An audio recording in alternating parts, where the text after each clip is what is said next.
to financial needs. When it comes to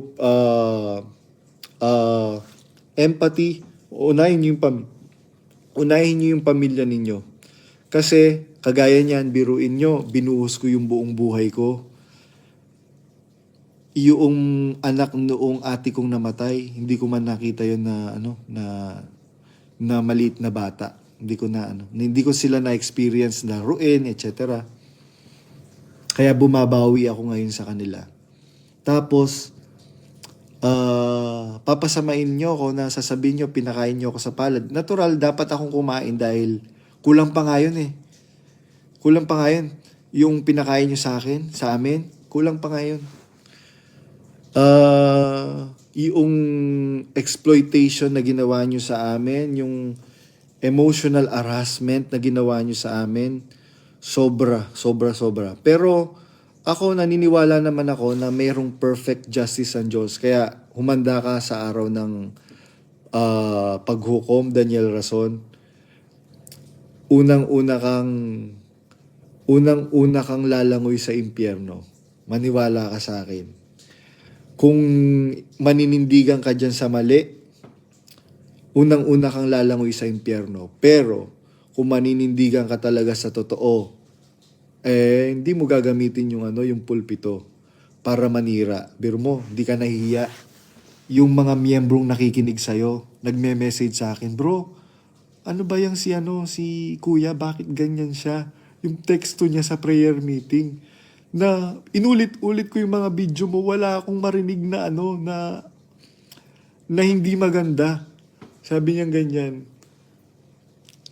Kaya kaya yung mga KNP, hindi naman po lahat ng KNP yung mga KNP na, yan, si Efren Baking, si Resty Reyes, kakasuhan nyo ako, di kasuhan nyo ako.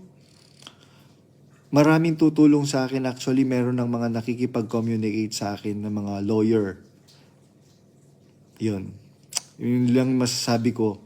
And meron ding mga kapatid na nag-message sa akin, bro, kahit anong tulong na po pwede naming maitulong sa'yo, magsabi ka lang, nakahanda kaming tumulong. Sabi ko, bro, kung ano man po ang tulong na sinasabi po ninyo na yan, hindi ko po yan kailangan kasi unang-una, marunong naman po ako magtrabaho at kaya ko pa naman po magtrabaho kahit papano. Itulong nyo po yan unang-una sa pamilya ninyo. Huwag na po kayong mag-aabuloy, sayang lang ang pera ninyo. Kasi halatang-halata naman na hindi na po sa Diyos yung reliyon na yan. Yun lang po ang kaya siguro habang po pwede pa akong magsalita,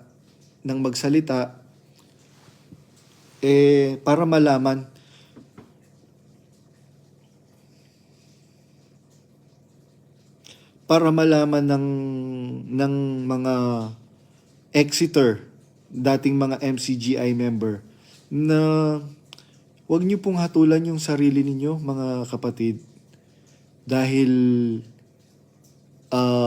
ang sabi, malinaw po ang nadinig ko kay Brad Eli. Sabi niya, mga kapatid, huwag kayong malulungkot. Huwag kayong magugulat kung ang mga umaalis sa atin, iniaalis sa atin, yung mga taong masasama, paisa-isa. Huwag niyo pong ikalungkot yon, mga kapatid, dahil ang Diyos po ang nag-aalis.